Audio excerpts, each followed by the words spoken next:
এই জন্য যুবক এখনো সময় আছে, মাহফিলের মধ্যে চলে আসো বাবা। কারণ তোমার মতো বহু যুবক তাকে দেখো হাসপাতালের বেডের মধ্যে শুয়ে আছে, ঠিক কিনা?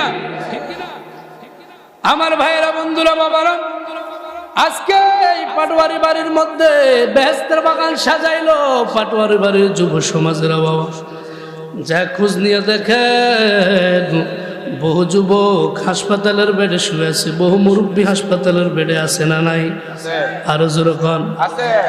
এমনও হইতে পারে আজকে আমরা এই মাহফিলের মধ্যে আসলাম, বাড়ি যাওয়ার কোনো গ্যারান্টি আসেনি, কারণ নাই।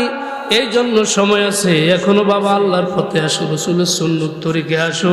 কারণ নবীজি বলেছেন, ফারিকুম ফিল জান্নাতি ওয়া ফারিকুম ফিস সাঈর। হে দুনিয়ার মানুষ শুনে নাও, আল্লাহ পাক রব্বুল আলামিন দুনিয়ার মধ্যে তোমাদের জন্য দুইটা রাস্তা বাতায় দিল।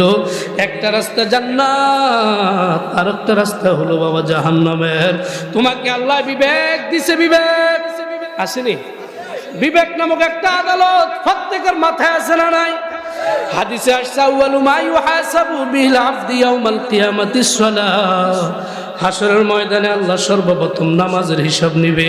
অন্য হাদিসে আসছে, সর্বপ্রথম আল্লাহ হাশরের ময়দানে বান্দা মানুষের বিবেকের বিচার আগে নিবে। সুবহানাল্লাহ।